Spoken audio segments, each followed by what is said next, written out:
Welcome to a trip to time of a game genre that's almost as old as gaming itself, racing games. They have always been very close to my heart and I've always had fun playing them. I was never super good at them, but I always completed every campaign and every challenge possible. So I know a thing or two about them, and that's why I would like to present to you a trip throughout the history of racing games. You see, the games that are out right now are realistic, fast, furious.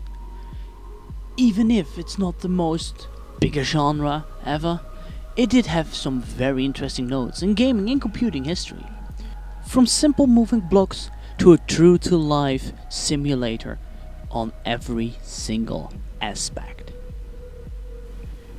Many consider Grand Track 10, released in 1974, to be the very first ever racing game designed and distributed by Atari as a gaming arcade cabinet. The Grand Track 10 arcade cabinet received attention for its use of a steering wheel as a controller, plus pedals and an actual gear shift. Its top-down style used a very simple dot pattern to draw a black and white course which the player was racing against the clock to compete. Even if it's the beginning of racing games, realism is something it always wanted to achieve.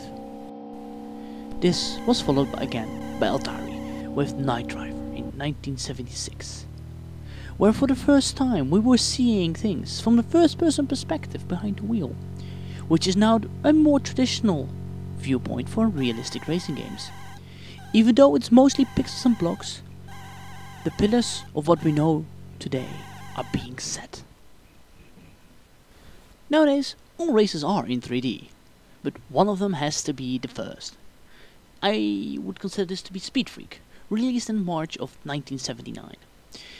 A not so impressive looking if we look back at it now, but for its time, it's a highly advanced game with its vector-based graphics. This is not real 3D, but rather more a perspective drawing that moves around like a sprite. But for the 70s, that's actually quite amazing graphically wise.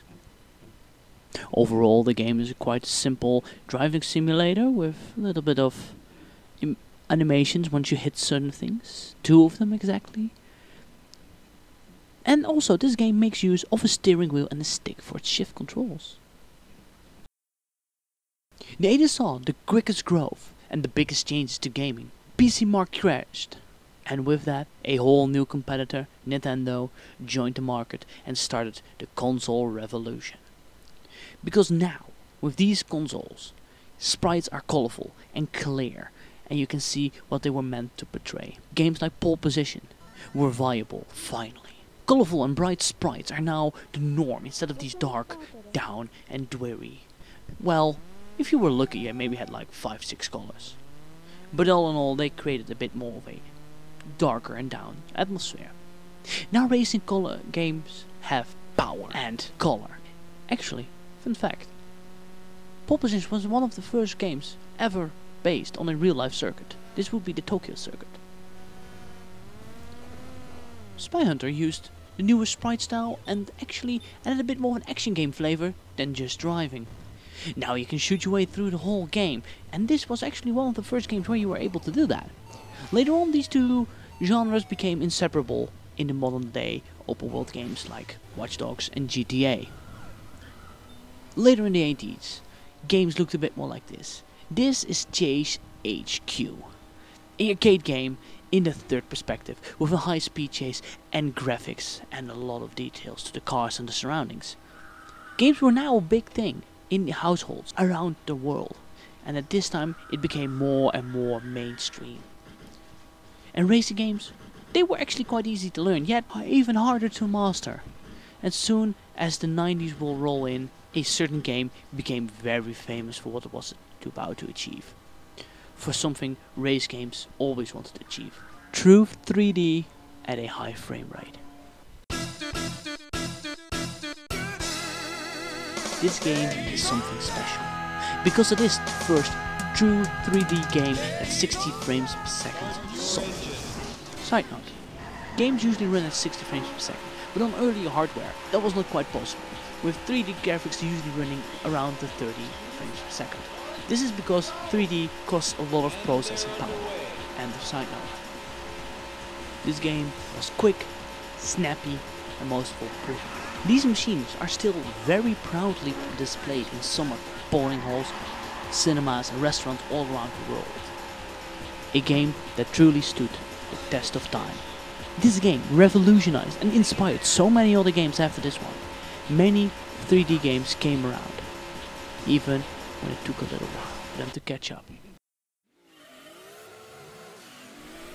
Now that 3D is actually achievable on the arcade, the PC and the home console, this will now be the main way racing games will be portrayed. And at this moment there are actually quite a few different variants of racing that are already being portrayed. You got the Formula 1, the rally races, the Deutsche Tourmannschaften and street racing. Some of the bigger names of franchises that are still being played today are actually made in this time period. We got your Gran Turismos, we got your Need for Speeds, your Crazy Taxis and Ridge Racer. These are all made around the 90s, and a lot of great games from these series are still being played today. This could also be named the Silver Age of racing games.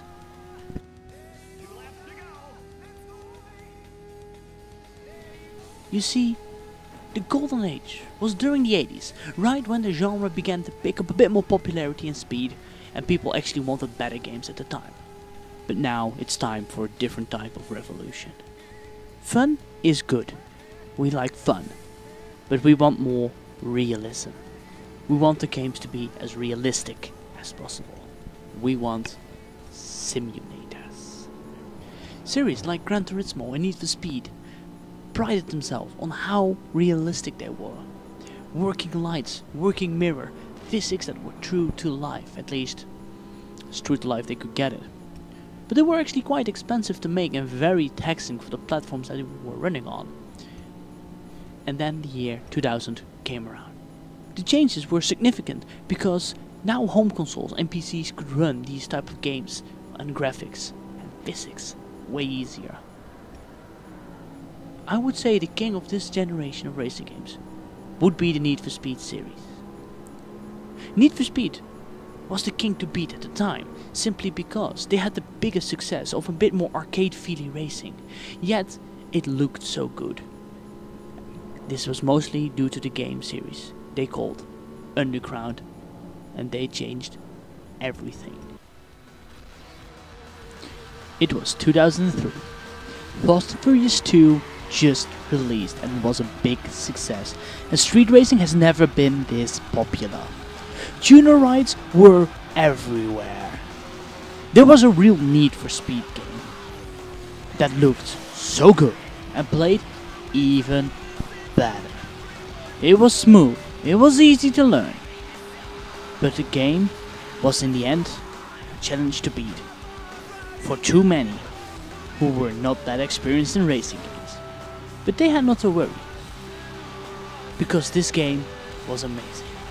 It looked good, felt good, immensely stupendous amount of upgrades and stylization for your cars. We're talking about Need for Speed Underground. But Underground 1 was very good and very nice. But something changed in part 2. You could freely drive everywhere you wanted in an open world mode, one huge map. In Underground 1 this was already done, but Underground 1 you got to select the stages that you wanted to race, and that was it. In 2 you could drive fully open world. This brought a new standard for so many street racing games to come. Like Burnout, again, for the longest time only had stages, even though this game had the best physics around and purely focused on crashing and dirty racing. With high speed crashes and physics like never before, the consoles could barely run these two games at the time.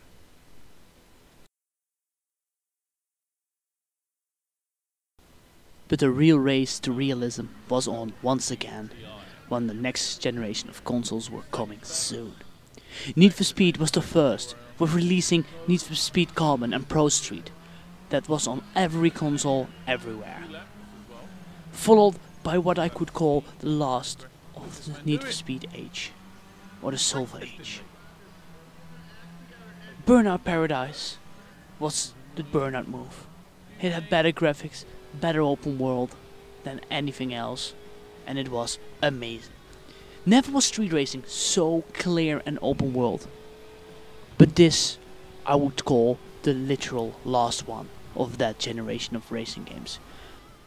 Because now all that counted was realism, and there were two new competitors fighting for the throne. A classic racing game in Gran Turismo and a newcomer, Forza. Forza might be the newer one, but it has one distinctive advantage, and that's being on the more popular and better console. But Gran Turismo has one of the best selling games ever, especially in the racing market. That was the 4th edition of the game. A game that is still being played today and is seen as probably one of the best racing games of all time. But now a new race began, for these were not street racing games, but they were circuit races. And pure realism is once again at the top of priority list. So Need for Speed needed a way to get back at them, and they created a spin-off series, Shift, which, though being very fun games, were not even getting close to the levels of realism and feeling of simulation that Forza and Gran Turismo could deliver. Rally also became quite a bit more popular around this time, simply because they have been looking over their shoulders at their indirect competitors and saw, hey, they are changing up their style, we have always been this realistic, we need more style. So they started implementing things like Gymkhana and Rallycross, and they actually rebranded themselves into the Dirt series. All of this brings us to today, because race games are in a very strange limbo nowadays. They want to be realistic, but some of them also want to be a bit more arcadey, because arcade games have a certain market appeal for people who are not that much into gaming. Games like Forza Horizon and The Crew show that you can combine the styles, but you have to compromise a lot from both to appeal both ways. For a simulator style game, it will be the feeling of a real race with high stakes that you sacrifice, because you feel it's not real. And for the arcade style, you miss the pure adrenaline and the pure filled non-stop action. But you do gain a bit more of a funner game that is playing loosely with the rules of nature and of car styling. But let's be honest, that's not always what you want. So I'll make it my goal to see if I can clear up some of the confusion on certain games. Because with the growing fan base of racing still, I think one more voice of reason, one more that would look through the hype and find some of the more fun in actual race games.